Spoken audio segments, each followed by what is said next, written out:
Hi! So, ipagpatuloy natin ngayon yung pinalambot natin kaninang tuwalya or tripe and baka. Ito na yon. So, after in the pressure cooker for 1 hour, malambot na yung baka mo. You will see how tender it is. So, kusa siyang humihiwalay, see? And ito yung tuwalya.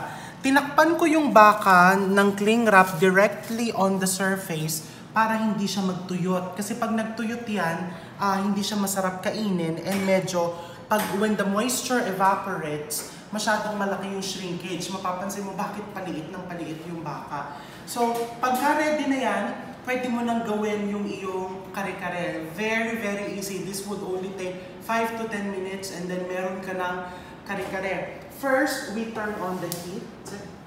And then, ito yung recipe. So, sinulat ko yan dyan. You can screenshot it if you want. First, you need 1/4 cup of good butter.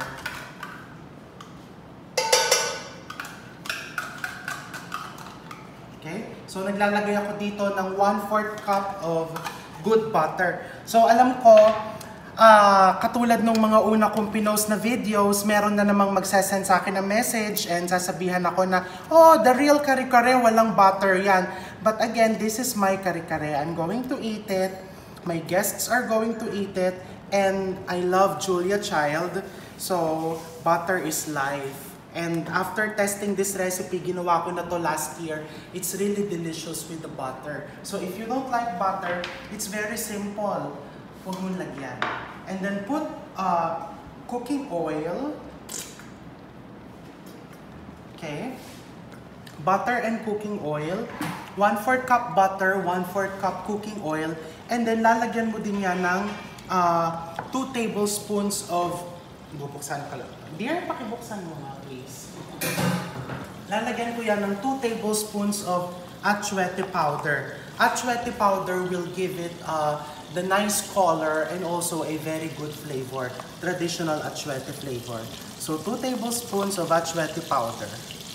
Yung iba, they put the achuete powder later on. I like putting it at the beginning of the cooking para talagang lumabas yung achuete flavor. And then, ito yung gulay ng kare-kare.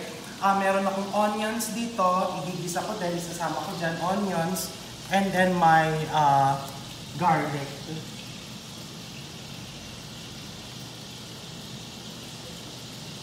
Okay? So, igisa lang natin to.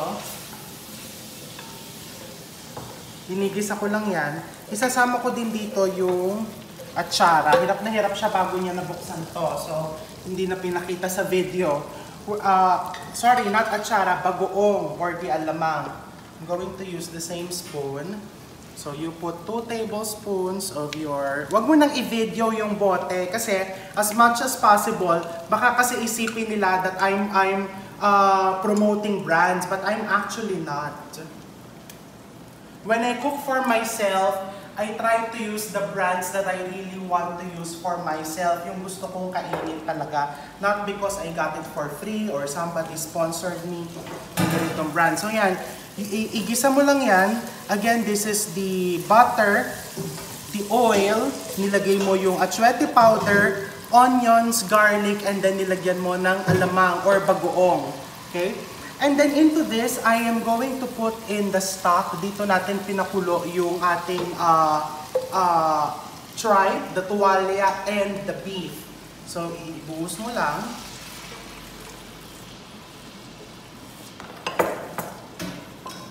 You need 6 to 8 cups of stock. Ilalagay ko na lahat yung 8 cups. Makikita mo, sinama ko yung residue, yung mga nadurog na beef because very flavorful yon. And then, you put 1 to 2 cups of good peanut butter. What is a good peanut butter? So ako, I trust, papakita mo yung tatak niyan.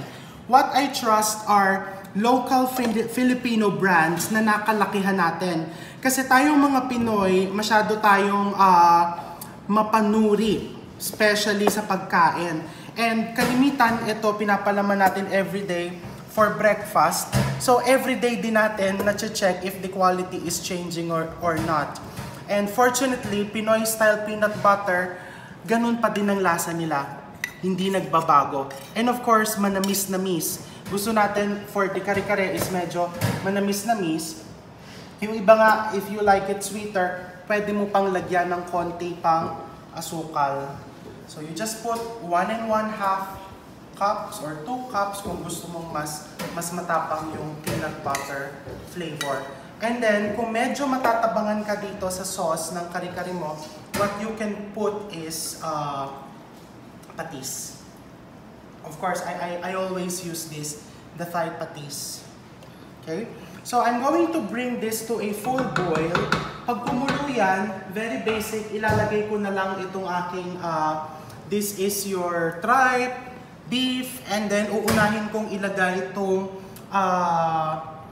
squash. Ano nga ba ang squash? The kalabasa. Uunahin kong ilagay ang kalabasa because yan ay matagal lumambot. So, kumukulo na to, as you can see. If you want a traditional kare-kare na malapot, you can do a slurry. So, kung nanood ka ng video ko the other day, malalaman mo kung paano gawin yung slurry. Very basic, yung starch mo, ihahalo mo lang sa konting tubig, and then ibubuhos mo dun sa kumukulo mong mixture. Okay? It's almost boiling. Itotodo ko lang yung apoy. Ayan na yan. Ako kasi gusto ko medyo mapula yung aking kare-kare. Ang kare-kare is, kung nagtataka ka, ano ba yung kare-kare niyan? According to history books and oral history, so yung sabi ng mga matatandang nagluluto, the term kare-kare was derived from curry.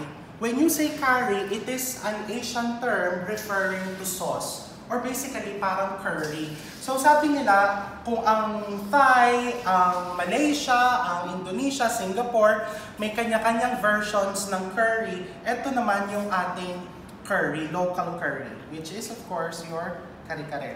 And you're not restricted to using tripe and beef, pwede ka din gumamit ng pata, pwede ka din actually gumamit ng mga seafood. So maybe habang pinapakulo ko yan, so we won't waste time, I'm going to show you here how to prepare bagoong rice. Bagoong rice, pwede mong i-partner sa iyong kare-kare. So you just turn on the heat or the fire, and then I'm going to get good butter onto the pan.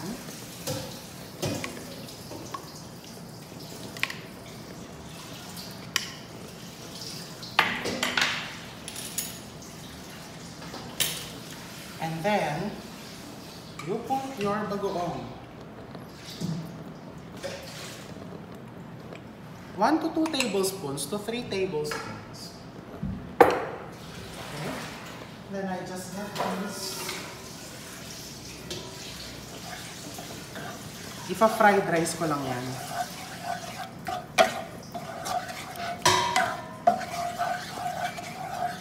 Hinahawakan ko to see if pulong-pulo na. So I can put the other ingredients. And then you just toss in your rice.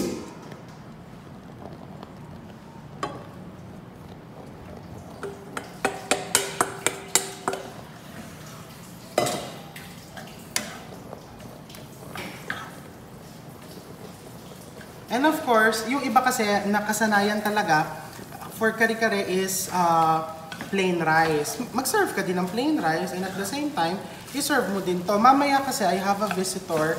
So what I'm going to do, magpapaprito ko ng liempo, ka-partner nun, or bangus. Kasi dito sa Binyan, pag kumain kami, palaging 2 hanggang 3 ang ulam. Kailangan merong may sabaw, merong malutong, and merong gulay. Kare-kare 2-in-1 na yan. May sabaw tapos may gulay. So, normally, kare-kare and fried fish or fried pork. It smells so good.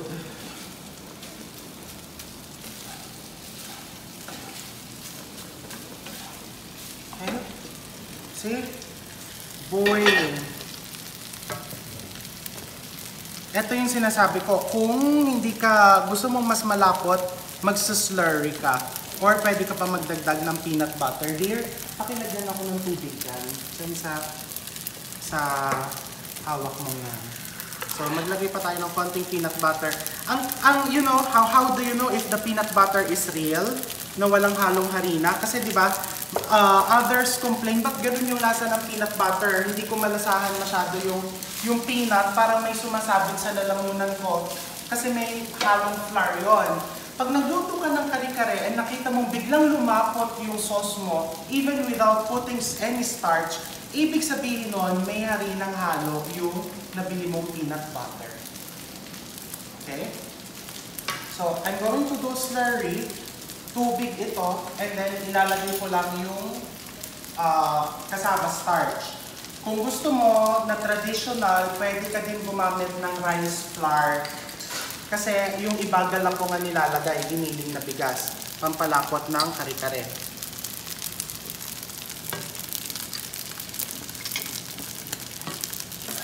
Okay, so this is my bagoong rice.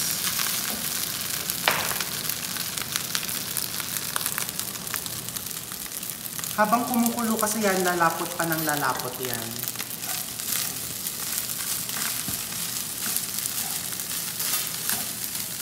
Okay, I'm going to turn off the fire. And then, into my kare-kare, una kong ilalagay is my kalabasa.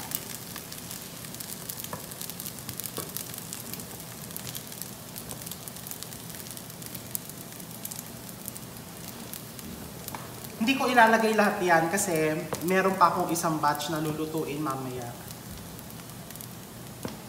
And then I put some tripe or tuwalya. Ito, pwede mo itong i-freezer. Yung matitira nito, i-freezer ko. Pati yung stock, pakita mo yung stock. Kasi kung halimbawa, gusto ko magluto ng goto.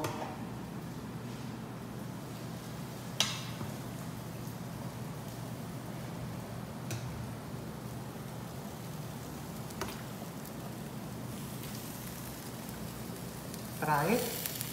And then your beef. So you will see, kanina pa yan, mga 2:20 p.m. siya naging naluto. Tinanggal ko from the pressure cooker. Pero makikita mo moist pa rin kasi I covered it with cling wrap directly onto the surface.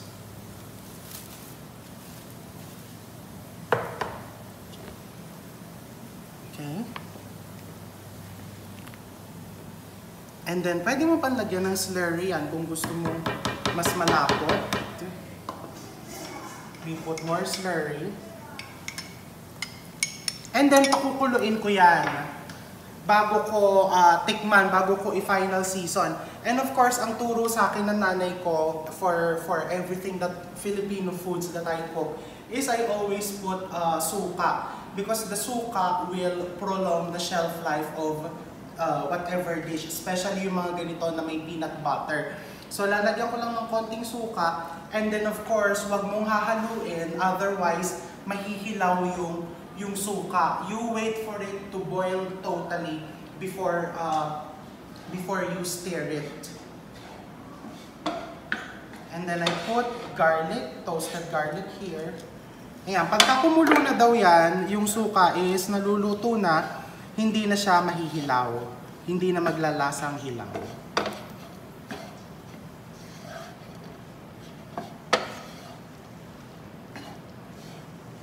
Okay? Pwede mo din lagyan ng mga, how do you call this, giniling na peanuts. So this is talong. Bakit ko siya nilubog sa tubig? Para hindi siya mangitim. Even the puso ng saging nilubog ko sa tubig para hindi din mangitim. Yung tubig na pinaglagyan ko ng puso ng saging, meron siyang konting suka.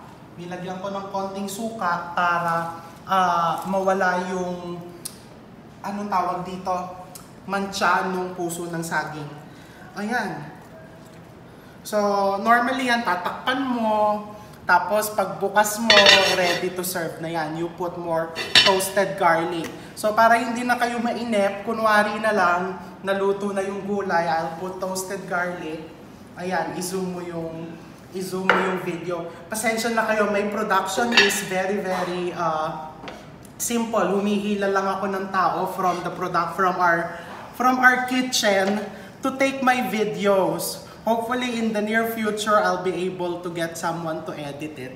So you'll have a better viewing experience. But anyway, thank you for always watching and till our next recipe date. Bye!